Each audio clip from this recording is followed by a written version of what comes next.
তো ক্লাসে পড়া জানানোর জন্য আমাকে ম্যাম জিজ্ঞেস করলে এই হেফাজত দ্বারা মানে আমাকে এই করে বললো। তো আমার ভীষণভাবে মনে আছে এবং তিনি আমাকে বলেছিলেন হেফাজতের আমির। একদিন আমরা বড় মিটিং করছি, বলছি ভিতরে কে? আমি বললাম ম্যাডাম আমি হেফাজতের আমির। এরপর ম্যাডাম যতদিন আমাকে জিজ্ঞেস করেছেন আমি আমাকে পরিচয় দিয়েছি আমি হেফাজত। যখন আমাদেরকে হেফাজত বলে গালি দেওয়া হয়েছে, আবারও আমি বলি হেফাজতের 13 দফা নিয়ে আমার নিজের অনেক প্রশ্ন আছে, আমার অনেক আপত্তি আছে। এই সমস্ত আপত্তি একপাশে রেখেই আমি বলেছিলাম প্রকাশ্য দিবালোকে শিশু থেকে শুরু করে বৃদ্ধ মানুষকে ঢাকায় ডেকে চতুর্দিক বন্ধ করে ঘন্টার মধ্যে 1.5 লক্ষ বুলেট ছুড়ে গণহত্যা করা যাবে না, এবং এটা গণহত্যা। হঠাৎ করে ভ্যানের উপরে 4টা লাশ, একদিকে প্রচন্ড গুলি, একদিকে জানাজা, কোথায় যাবো কোনো ঠিক নাই। এই গল্প অনেক জায়গায় বলেছি। রাতের পর রাত তখন শাহবাগে ছিলাম, তখন আমি সম্ভবত ভার্সিটি ফার্স্ট ইয়ার সেকেন্ড ইয়ারে পড়ি ঢাকা ইউনিভার্সিটিতে। তো শিবির ধর, জবাই কর বা অন্যান্য যত স্লোগান এরকম সারা রাত ধরে হচ্ছিল, বিরিয়ানি কাচ্চি। তো আমার মনে আছে যে সময় এমনই যে আমি তখনও এই পোশাকেই থাকতাম। তো এমন একটা সময় হলো যে কাউকে যে কোনো সময় এরকম যাদের মুখে দাঁড়িয়ে আছে, টুপি আছে, আমি একটু ফাঁকে বলি এই জন্য যে আমার আব্বাও একজন আমার সমাজের একজন আলহামদুলিল্লাহ প্রভাবশালী বড় আলেম ছিলেন। আমি আলেম পরিবারের সন্তান। শাহবাগ থেকে যখন ডিপার্টমেন্টের দিকে যেতাম, বিশেষ করে চারুকলার দিকের সামনেটা অনেক ক্যারিকেচার করা ছিল, ছবি করা ছিল, বড় বড় দাঁত, রাক্ষস, রক্ত খাচ্ছে মানুষের ঘাড় মুটকে, তার মাথায় একটা টুপি আর মুখে দাঁড়ি। তো বারবার দেখতাম আর ভাবতাম যে এই ছবিগুলো তো আমার বাপ, আমাদের বাবা, চাচা, দাদা, যাদেরকে আমরা জ্ঞানও তো কখনো কোনো অন্যায় বা কারো হক নষ্ট করতে দেখি নাই, এদের কেমন ভাবে পুত্রি করা হচ্ছে। কিন্তু 15-20 দিনের মধ্যে এমন অবস্থা হলো, আজকে আমি স্মৃতিটা আপনাদের সাথে শেয়ার করি যে আসলে প্রচন্ড সাহস এবং ব্যক্তিত্ব বোধ নিয়ে যদি কেউ দাঁড়িয়ে থাকতে চায়, মানে আমাদের আমলের ত্রুটি আছে, আমাদের আমলের সবার কম বেশি ত্রুটি তো আছেই, কিন্তু শত আমলের ত্রুটি থাকা সত্ত্বেও সম্ভবত আল্লাহ তাকে ওই কাজটা সহজ করে দেন। আমি তখন ডিপার্টমেন্টে টুপি পরতাম, মানে এটা আবারও বলি এই টুপি পরলে সওয়াব হবে, না পরলে পাপ হবে এই চিন্তা থেকে না। কারণ আমি ভার্সিটির ফার্স্ট ইয়ারে যখন যাই, আমার দ্বিতীয় ক্লাসে আমার ডিপার্টমেন্টের টিচার, উনি ফার্স্ট বেঞ্চ থেকে একদম পিছনের বেঞ্চে আমাকে পাঠিয়ে দিয়েছিলেন। আমি পলিটিক্যাল সায়েন্সে ছিলাম এবং তিনি বলেছিলেন যে এটা মাদ্রাসা না ইউনিভার্সিটি, অনেক বিরাট ক্যাচার। তো আমার বন্ধুরা আমাকে বলেছিল তুমি ড্রেসটা চেঞ্জ করো। তো ওদিন থেকে আমার মনে হয়েছিল যে বাংলাদেশের মতো জায়গায়ও আমার এতটুকু আইডেন্টিটি ক্রাইসিসের মধ্য দিয়ে যেতে হবে, এইটা আমি যাব না। এইটা না যে এইটা ছেড়ে দিলে আমার যারা প্যান্ট শার্ট করে তাদের পাপ হয়, সেটা না, কিন্তু আমি ভীষণ স্ট্রিক্ট ছিলাম যে আমি এভাবেই থাকবো, তাতে কপালে যা আছে। তো ব্যাপার যেটা হলো, যখন শাহবাগ চলে তখন আমার ডিপার্টমেন্টের চেয়ারম্যান ম্যাম, নাম বললে অনেকেই চিনবেন, উনি বাংলাদেশের একজন প্রথিতযশা বুদ্ধিজীবীর ওয়াইফ, দুজনেই বুদ্ধিজীবী। তো পুরো ক্লাসে 280 জন, তখন আমরা সেকশন ভাগ হয় নাই, আমার মাথায় টুপি আর 3-4 জন। তো ক্লাসে পড়া জানানোর জন্য আমাকে ম্যাম জিজ্ঞেস করলে এই হেফাজত দ্বারা মানে আমাকে এই করে বললো। তো আমার ভীষণভাবে মনে আছে এবং তিনি আমাকে বলেছিলেন হেফাজতের আমির, কারণ তখন তিনি জেন্ডার অ্যান্ড উইমেন কোর্সটা পড়াচ্ছিলেন এবং সেখানে নারীর অধিকার নাই এই ব্যাপারে সিডো নিয়ে পড়াচ্ছিলেন। তো সেসব নিয়ে আমরা আলাপ করতাম। তো এরপরও আমি একটা কথা বলে রাখি, ঢাকা ইউনিভার্সিটি সম্ভবত অন্য সব জায়গা থেকে এটুকু কারণেই ভিন্ন যে সেই প্রচন্ড উত্তাল সময়েও আমরা ডিপার্টমেন্টে এটা নিয়ে তর্ক করতে পারতাম টিচারদের সাথে, খুব অল্প মানুষ হলেও এইটুকু অন্তত সত্য স্বীকার তো করতে হবে। তো আমার মনে আছে এরপর থেকে ম্যাডাম আমাকে 2-3 দিন ভিন্ন ভিন্ন কারণে ফোন, মানে একদিন আমরা বড় মিটিং করছি, বলছি ভিতরে কে? আমি বললাম ম্যাডাম আমি হেফাজতের আমির।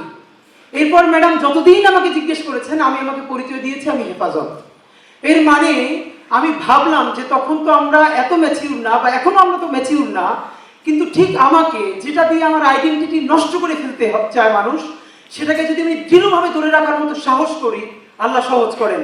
যখন আমাদেরকে হেফাজত বলে গালি দেওয়া হয়েছে, আবারও আমি বলি হেফাজতের 13 দফা নিয়ে আমার নিজের অনেক প্রশ্ন আছে, আমার অনেক আপত্তি আছে।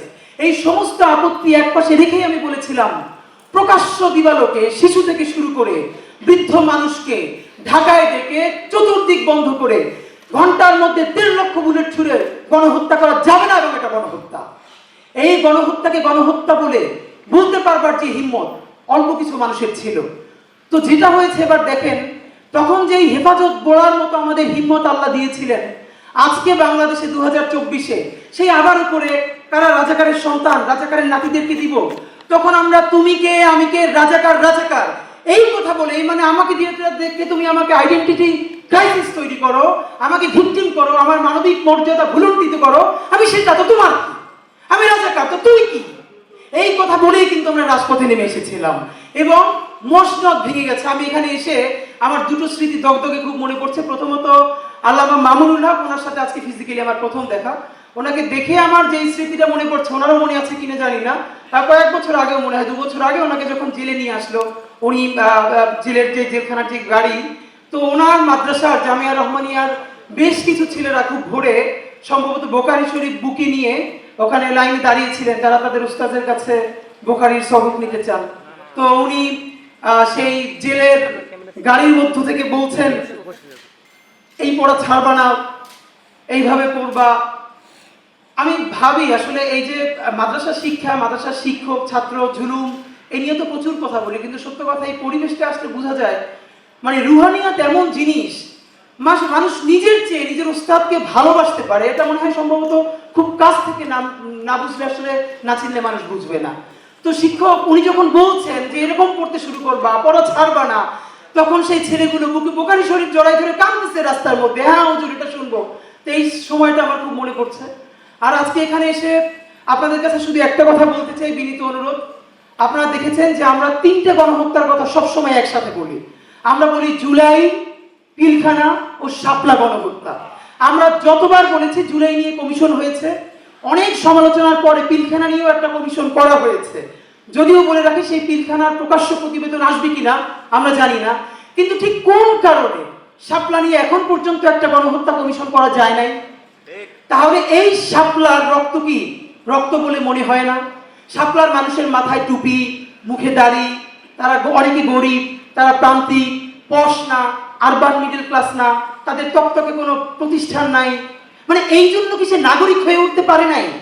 তার রক্তের কি এক ফোঁটা দাম নাই? আমরা হাজারবার, ইভেন ডক্টর ইউনূস সাহেব একবার দেখলাম জাতিসংঘকে অ্যাড্রেস করে বলছেন যে আপনারা আসেন, আপনারা এখানে শাপলার প্রতিবেদন, শাপলা নিয়ে তদন্ত করেন।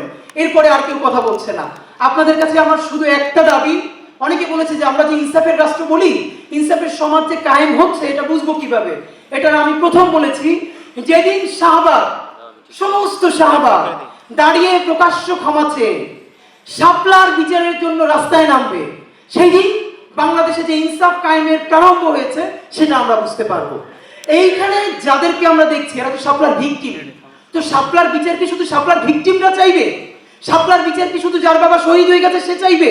শাপলার ভিকটিম কি শুধু মাদ্রাসার ছেলেগুলোরই চাইবে? তাহলে বাকি যারা যারা বাংলাদেশের নাগরিক তাদের কি শাপলার বিচার লাগবে না?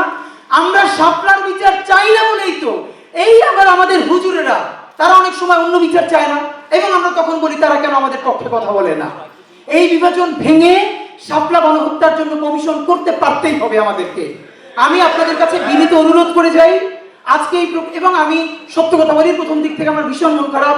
আমি কওমি অঙ্গনের সাথে অনেকের কাছে বলেছি, বিচারও দিয়েছি দাবি নিয়ে, অধিকার নিয়ে, যে প্রায় জুলাই 10 মাস হয়ে গেল, এখন পর্যন্ত ইভেন হেফাজত থেকে শাপলা নিয়ে বড় কোনো প্রোগ্রাম নাই কেন? আমরা ছোট পরিসর থেকে, আমরা তো আমাদের মতো করে বলবো, আমরা তো ধর্মীয় দৃষ্টিকোণ থেকে না বলে আমরা একটা ন্যাশনাল ইন্টারেস্টের জায়গা থেকে বলি। হেফাজতকে আমরা ধর্মীয় গোষ্ঠী মনে না করে আমরা তাদেরকে নাগরিক কাউন্ট করে বলবার চেষ্টা করি, কিন্তু তাকে তো অনেক সোর্স থেকে অনেক জায়গায় বলতে হবে। তো অত্যন্ত ধন্যবাদ যে অন্তত শাপলা স্মৃতি সংসদ অফিসিয়ালি করা হলো, এইটা শুরু হলো। গণহত্যার বিচার শুরু না করা পর্যন্ত শাপলা স্মৃতি সংসদ বন্ধ করা যাবে না, এটা আপনাদের আমাদের বিনীত অনুরোধ। নাম্বার 2, এইখানে যত আলেম ওলামা আছেন, এই আলেম ওলামারা তো থাকবেই, কিন্তু শাপলার বিচারের জন্য আমরা বাংলাদেশের ইউনিভার্সিটি, ইভেন আমার টি শার্ট পরা বোনদেরকে পর্যন্ত রাস্তায় দেখতে চাই। কারণ শাপলার বিচার যদি না হয় তাহলে পিলখানার বিচারও কিন্তু হবে না, এটা আপনাদেরকে বলি। আর শাপলা গণহত্যা হচ্ছে সেই গণহত্যা যেই গণহত্যার লাশগুলো গুম করার মধ্য দিয়ে খুনি হাসিনা নিশ্চিতভাবে সাহস পেয়েছে মানুষ মেরে লাশ গুম করে দিলে তারপরে রক্ত যদি সব পানি দিয়ে ধুয়ে দেয় তবুও তাকে করবার মতো এই বাংলার জমিনে কেউ নাই। এই সাহসের শাপলা থেকে জুগিয়েছিল আল্লাহর অসীম কৃপা। আপনি ভাবেন 1 যুগ হয় নাই, যে বলেছিল রং মেখে শুয়েছিল। আমি নিজে শাপলা চত্বরে আপনাদের বিকেলের দিন হঠাৎ করে ভ্যানের উপরে 4টা লাশ, একদিকে প্রচন্ড গুলি, একদিকে জানাজা, কোথায় যাবো কোনো ঠিক নাই, এই গল্প অনেক জায়গায় বলেছি। তো আমরা আপনাদের কাছে বিনীত অনুরোধ, বিশেষ করে আল্লামা মামুনুল হক, আপনার কাছে আমরা বলতে চাই, আমাদের ছোট জায়গা থেকে আমরাও আপনাদের সাথে থাকতে চাই।